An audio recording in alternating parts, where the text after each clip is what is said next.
یہ سب عطا کر کے ہم تمہیں آزمانا چاہتے ہیں کہ تم حق کے حامی بنتے ہو یا باطل کی وکالت کرتے ہو، اور اسی طرح دولت دے کر آزماتا ہے، جو آج کل میں 2-3-4 بار یہ فقرہ کہہ چکا ہوں، اس لیے کہ بہرحال دل جو ہے وہ تڑپتا ہے ایسے لوگوں کی باتیں سن کر جو واقعی علم رکھتے ہیں، یہ نہیں کہ جاہل ہیں، علم رکھتے ہیں، پھر بھی ان کی تمام تر کوشش ہوتی ہے حضرات آل محمد کی مخالفت کرنا۔ تو پھر میں مجبوراً یہ کہتا ہوں کہ یہ بنو امیہ کے کرمنل سولیسیٹرز ہیں، بنو امیہ کی وکالت کر رہے ہیں۔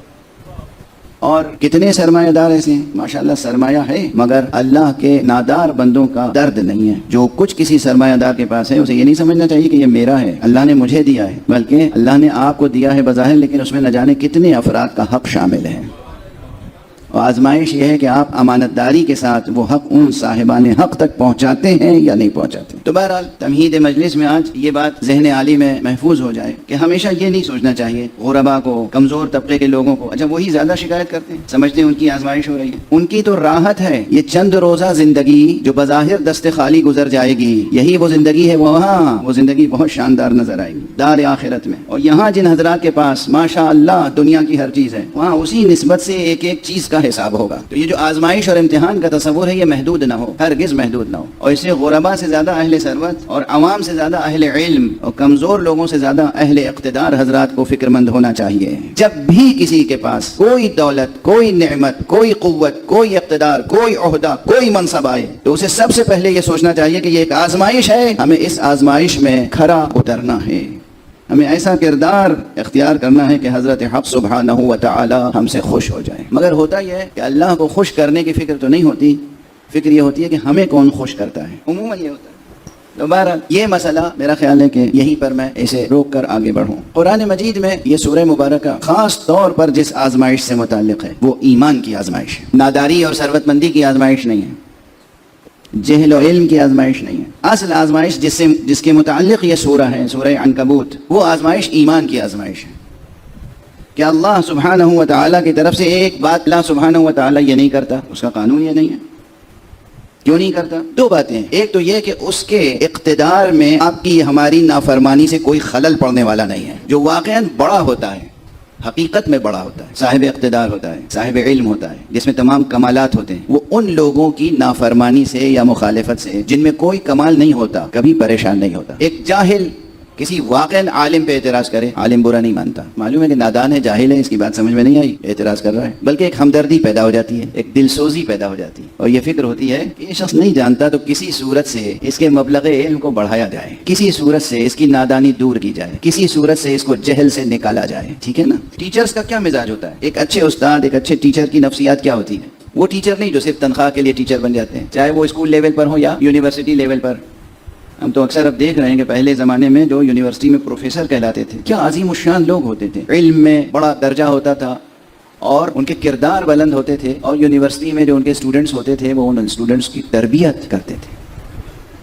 اب تو بس فکر یہ ہوتی ہے کس قدر ہم فائدہ اٹھا سکتے ہیں یونیورسٹی میں رہ کر۔ پروفیسر صاحبان کی بات کر رہا ہوں، میں نزدیک سے جانتا ہوں اس لیے عرض کر رہا ہوں، کوئی تہمت اور الزام تراشی نہیں کر رہا ہوں۔ پوری دنیا میں جو ایک کلچر ہے، ہر جگہ انوالو ہے پیسہ، یعنی جو ایک تنخواہ ملتی ہے پروفیسر کو بندھی ہوئی وہ تو ملتی ہی ہے۔ اب اگر امتحان کا وہ پرچہ بنائیں گے تو اس کی الگ سے انہیں ایک رقم ملے گی، امتحان کے بعد اسٹوڈنٹس کی کاپی وہ جانچیں گے، نمبر دیں گے، اس کا الگ سے انہیں کچھ اور ملے گا، وغیرہ وغیرہ وغیرہ۔ جو لوگ یونیورسٹی کے سسٹم جانتے ہیں وہ جانتے ہیں۔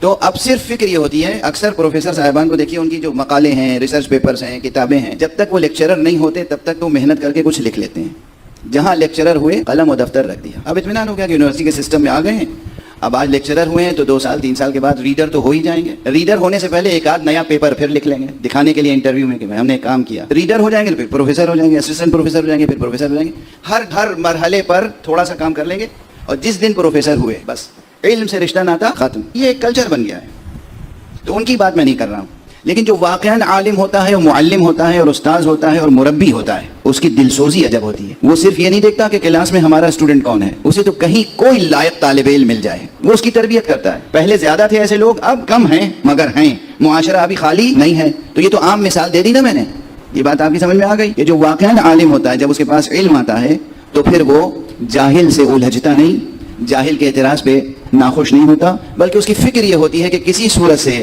جاہل کو عالم بنا دیا جائے، اس کے جہل کو دور کیا جائے۔ اگر عام انسان میں یہ نفسیات ہو سکتی ہے تو آپ بتائیے کہ جسے رسول نے باب مدینۃ العلم کہا، اس کے لیے یہ نہیں سوچنا چاہیے کہ یہ صرف اپنے فخر کو ظاہر کرنے کے لیے، اپنے علم کا مظاہرہ کرنے کے لیے ممبر پہ کہا کرتے تھے سلونی سلونی قبل ان تفقدونی. ایسا نہیں تھا. حقیقت یہ تھی کہ آپ کی یہ دعوت اس لیے ضروری تھی کہ معاشرہ جاہل تھا، معاشرہ نادان تھا، معاشرہ علوم قرآن سے بھی کٹا ہوا تھا، معاشرہ علوم حدیث سے بھی کٹا ہوا تھا، اور تمام دروازے علم کے بند کر دیے گئے تھے. اس لیے جو حقیقی دروازہ تھا علم کا وہ کہتا تھا ناقل کفر نہ باشد. امیر المومنین علیہ الصلوۃ والسلام سے متعلق کہتے ہیں کہ علی میں انانیت بہت تھی. جو خود نفسیاتی مریض ہو وہ دوسرے کو بھی اسی طرح سمجھتا ہے. ظاہر ہے انانیت ایک نفسیاتی مرض ہے. علی میں نعوذ باللہ انانیت بہت تھی، انانیت بہت تھی.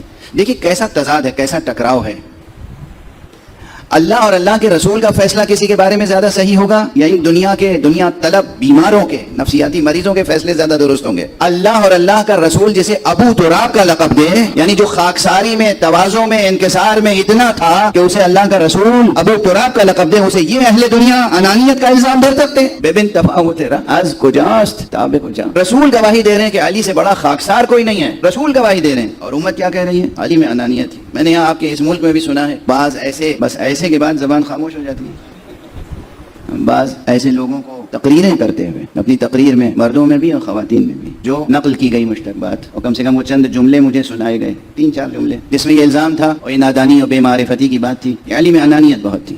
استغفر اللہ. امیر المومنین میں انانیت. اور اسی لیے آپ سلونی کا دعویٰ کرتے تھے. سلونی کا دعویٰ نہیں کرتے تھے، سلونی کی دعوت کرتے تھے. دونوں میں بہت فرق ہے. سلونی کا دعویٰ نہیں کرتے تھے، سلونی کی دعوت کرتے تھے.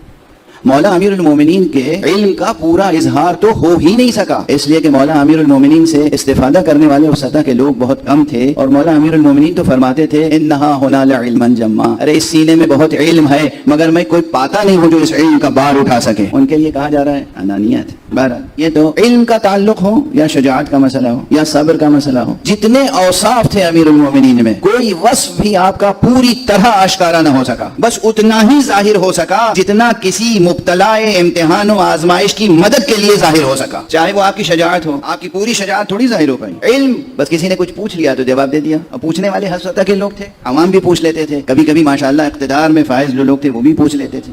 جب بھی کوئی آیا کسی نے سوال کیا جواب دے دیا. اور حوصلہ دلانے کے لیے، ہمت دلانے کے لیے، حوصلہ بڑھانے کے لیے آپ یہ کرتے تھے کہ سلونی کا اعلان فرماتے تھے. یہ دین کی ایک ضرورت بھی تھی، سلونی کہنا دین کی ایک ضرورت بھی تھی. اور اگر دین سامنے نہ رکھا جائے تو انسانیت کی بھی ایک ضرورت تھی. دونوں باتوں کو سامنے رکھیے گا. دین کی ایک ضرورت تھی. کیوں؟ دین کے بہت سے حقائق چھپائے جا رہے تھے. اب اس وقت مجھے یاد آ رہا ہے غالباً اسی عشرہ اولیٰ میں نے امام بارگاہ شاہ شہیدہ میں ایک دن ایک مثال دی تھی. بصرے میں ایک شخص تھا، بصرے میں اس نے کسی سے پوچھا قرآن مجید کی ایک آیت کا مطلب مفہوم، یہ والذاریات کیا ہے؟ والذاریات ذروا. آج اتنے قرآن عرض پر مفسرین اور مترجمین اور علماء اور مفتیان کرام ہیں، کسی سے جا کے پوچھیے کہ قرآن مجید میں یہ سورہ ہے سورہ زاریات والذاریات ذروا، اس کا مطلب کیا ہے؟ اگر وہ واقعاً اوریجنل عالم ہوں گے اور ان کا علم جو ہے وہ حاضر ہوگا تو وہ فوراً جواب دے دیں گے، ورنہ کتاب دیکھ کے، ترجمہ دیکھ کے، یا اپنے استاد سے پوچھ کے جواب دے دیں گے. یہی تو کریں گے کسی بھی مسلک کا عالم ہو. چونکہ قرآن ہے، قرآن سے متعلق سوال ہے تو جواب دیں گے. اس دور میں جو صدر اسلام کہلاتا ہے، ابھی رسول کی آنکھیں بند ہوئی ہیں اور ایک شخص پوچھ رہا ہے قرآن مجید کی ایک آیت کا مفہوم، اس کو جواب نہیں دیا جاتا، اسے گرفتار کر کے اور اتنے کوڑے لگائے جاتے ہیں کہ جیسے نعوذ باللہ گویا اس نے کوئی گناہ کر لیا ہے. وہ جو بڑے 5 گناہ ہیں جن کی حد قرآن مجید میں مقرر ہے، اس طرح اس کے ساتھ ٹریٹ کیا جا رہا ہے. بیہیو نہیں کیا جا رہا ہے، ٹریٹ کیا جا رہا ہے. کوڑے مارے جا رہے ہیں یہاں تک کہ زخمی ہو گیا. اس کے بعد پھر اسے قید خانے میں ڈال دیا گیا. پھر اس کے بعد پھر بلایا گیا، پھر کوڑے مارے گئے، پھر قید خانے میں رکھا گیا، پھر کوڑے مارے گئے، پھر قید خانے میں رکھا گیا. قرآن سے متعلق سوال ہے. اور یہی صورتحال سیرت پیغمبر و احادیث مصطفیٰ صلی اللہ علیہ وآلہ وسلم کی نشر و اشاعت پر. یعنی قرآن مجید کے ساتھ بھی یہ سلوک اور حدیث رسول کے ساتھ کیا ہے؟ اب تعویلیں کرتے رہیں لیکن آپ کی بڑی کتابوں میں لکھا ہوا ہے، صحیح کتابوں میں لکھا ہوا ہے. بعض ایسے تھے جنہوں نے اپنے کانوں سے سنی رسول کی حدیث اور اپنے ہاتھوں سے لکھی، اور جیسے ہی رسول کی وفات ہوئی بیٹی سے کہا لانا ذرا وہ حدیثیں جو ہم نے لکھی ہیں، اور پھر اس کے ساتھ کیا کیا؟ جلا دیا. وہ مجموعہ حدیثوں کا جلا دیا. آپ حضرات بڑی محبت سے مجھے بلاتے ہیں، مجلسیں پڑھواتے ہیں، آپ ان مجلسوں کو مفید سمجھتے ہیں، اور کوئی صاحب مسلسل میرے ساتھ رہتے ہوں اور براہ راست میری تقریریں لکھتے ہوں اور اسے سینے سے لگائے رہتے ہوں اور فخر کرتے ہوں کہ میں تو ساری تقریریں لکھ رہا ہوں، اور جیسے ہی میں مر جاؤں وہ ان تقریروں کو جلا. یہ کس بات کی علامت ہے؟ محبت کی، عقیدت کی، ارادت مندی کی، امانت داری کی، علم دوستی کی. کس بات کی علامت ہے یہ؟ تو وہ دور تھا کہ جب قرآن مجید کی تفسیر پہ بھی پابندی تھی اور حدیث پر بھی اس طرح سے پابندی. اس کے علاوہ اور بہت سی چیزیں، مجموعہ جلا دینا یا حدیث کے بیان کرنے پر پابندی عائد کر دینا، اس کے کیا معنی ہے؟ بھئی قرآن بیان ہوگا، قرآن کی تفسیر بیان ہوگی تو علم پھیلے گا، حدیث بیان ہوگی، سیرت مصطفیٰ بیان ہوگی، قول مصطفیٰ بیان ہوگا تو علم پھیلے گا۔ جب علم کو نہیں پھیلنے دیا گیا تو یہ ایک ضرورت تھی دین اسلام کی کہ علی ابن ابی طالب ممبر پہ آگے کہیں سلونی قبل ان تفقدون۔ یہ نہ علم کا اظہار تھا نہ انانیت تھی، بلکہ جس آزمائش میں پوری امت مبتلا تھی اس آزمائش میں دست خدا اس وقت اسی طرح امداد کر سکتا تھا۔ یہ مدد تھی اللہ کی طرف سے جو علی کی شکل میں سامنے آئی تھی۔ اللہ جس طرح چاہتا ہے اپنے ذکر کو، اپنے دین کو بچا لیتا ہے۔ کسی کو اقتدار دے کے آزماتا ہے کہ دیکھیں تم اپنے اقتدار سے دین کی حفاظت کرتے ہو یا دین کو ضائع کرتے ہو، اور کسی کو اقتدار سے دور رکھ کے دیکھتا ہے کہ یہ اقتدار نہ رکھتے ہوئے بھی دین کی حفاظت کرتا ہے یا نہیں کرتا۔ ایک صلوات پڑھ دیجئے محمد و آلہ۔ حدیث ہو حضرت علی سے متعلق بھی تو اس پہ بہت غور کرنا چاہیے کہ کیوں ہوا یہ، کیوں ارشاد فرمایا یا یہ عمل کیوں انجام دیا، تو آپ کو اس میں بہت گہرائیاں نظر آئیں گی۔ یہ یوں ہی نہیں، ہم لوگ عموماً تمام خطبہ سلونی کی حدیث پڑھتے رہتے اور یہی تاثر ہوتا ہے، وہ انہوں نے گن کے عدد لکھا اور اتنا درست لکھا کہ آج کمپیوٹر کے بعد بھی وہ غلط ثابت نہیں ہو سکتا۔ یہ جتنے حروف ہیں، بے کتنی مرتبہ آیا اور تے کتنی، اور تمام یہ پوری جو عربی حروف ہیں، اور یہی نہیں، زبر کتنی جگہ آیا قرآن میں، زیر کتنی مرتبہ آیا پورے قرآن میں، بسم اللہ سے والناس تک، پیش کتنی مرتبہ آیا، یہ سب شمار کیا گیا۔ لیکن میں اس سب کو پیش نظر رکھ کے کہہ رہا ہوں، کیا حروف اور حرکات قرآن کو شمار کرنے سے یہ اندازہ ہو جائے گا کہ قرآن میں ہوتی ہے عبارت؟ یوں سطر لکھی ہوئی ہے آپ کے سامنے، ایک سطر کی عبارت میں کتنا علم ہو سکتا ہے، ایک سطر کی عبارت میں کتنا علم ہو سکتا ہے۔ اسی لیے ہمارے استاد تھے حضرت علامہ آیت اللہ حسن زادہ آمولی رحمۃ اللہ علیہ، اور بڑے عارف تھے، فلسفی تھے، فقیہ تھے، مجتہد تھے، جامع علوم شخصیت۔ انہوں نے ایک مرتبہ اس فقیر سے فرمایا، میاں سنو، اصلی شاعر، وہ خود صاحب دیوان شاعر بھی تھے، اور 3 زبانوں میں ان کا دیوان ہے، عربی میں، فارسی میں، تبری میں، 3 زبانوں میں ان کا مجموعہ کلام ہے جو چھپ چکا ہے، شائع ہو چکا ہے، اور کیا عظیم الشان کلام ہے، اس میں پوری شاعرانہ دلاویزی کے ساتھ تمام حکمت و فلسفہ و عرفان موجود ہیں، دین موجود ہے، تہذیب آل محمد موجود ہے، معرفت آل محمد موجود ہے۔ میں اس لیے ریفرنس دیتا ہوں، حوالہ دیتا ہوں، صرف اس لیے نہیں کہ وہ ایک ادبی کارنامہ ہے۔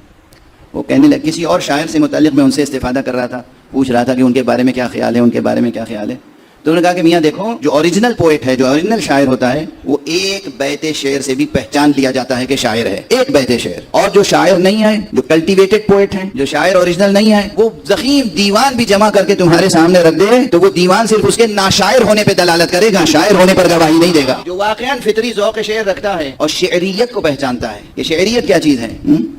اب کیسے سمجھاؤں میں یہ بچوں کو کہ شعریت کیا چیز ہوتی ہے؟ سمجھا دوں، چھوٹی سی مثال دے کے، شیر برنج، کھیر، یہ رکھی ہو ایک طرف وہ رکھی ہو جو خاص ڈائبیٹک حضرات کے لیے، شوگر کے مریضوں کے لیے بنائی جاتی ہے آج کل، جس میں شکر نہیں ڈالی جاتی ہے، ایک طرف وہ رکھی ہو جو کلاسیکل کھیر ہے، باقاعدہ اس میں شکر وکر ڈال کے بنائی گئی ہے، اور ایک طرف وہ ہو۔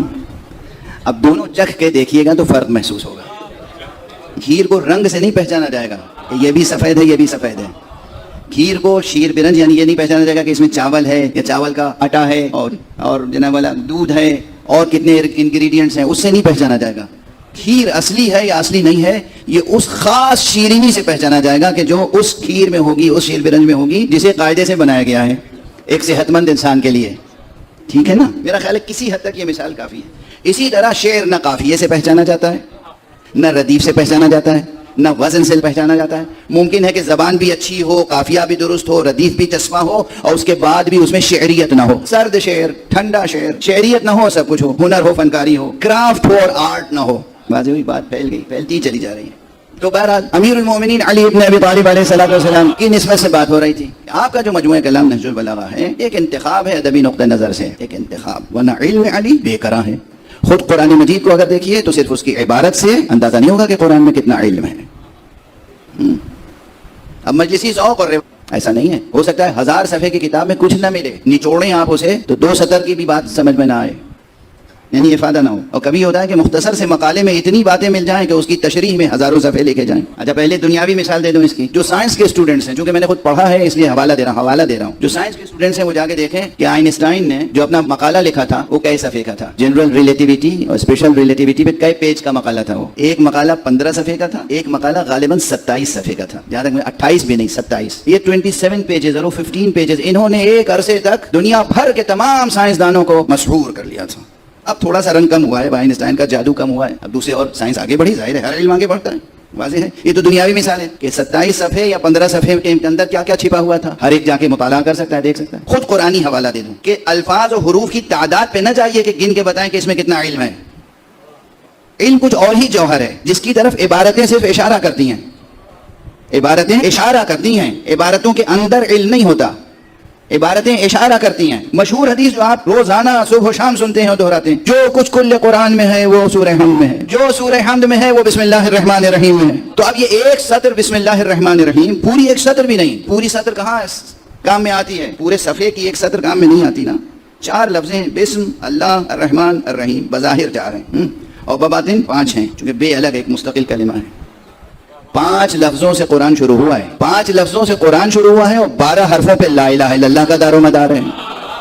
آپ لکھ کے گنیے گا, لا الہ الا اللہ میں 12 حرف ہیں, تو یہ 12 اور 5 کا تعلق تو قرآن اور ایمان سے وجودی تعلق ہے. اب بات یہاں تک رہے کہ بسم اللہ ایک چھوٹا سا فقرہ, اس میں کتنا علم ہے, پورے قرآن کا علم. عبارت مولا امیر المومنین علیہ الصلوۃ والسلام کو کتنا علم تھا, یہ قرآن میں جو کچھ ہے پورا علم تھا. اس کی ایک گواہی بعض علماء اہل سنت والجماعت نے دی ہے. میں نے اپنی آنکھوں سے یہ عبارت پڑھی اس لیے نقل کر رہا ہوں. فرمایا کہ قیامت تک آنے والے واقعات, اور فرمائیے گا یہ سورہ جو میں نے پڑھا ہے سورہ عنکبوت, شروع کس سے ہوا تھا, حروف مقطعات سے, الف لام میم. یہ حروف مقطعات ہماری اور آپ کی تو سمجھ میں نہیں آتے. دنیا کا کوئی مفسر ایسا نہیں ہے جو اس کی تفسیر لکھ سکے.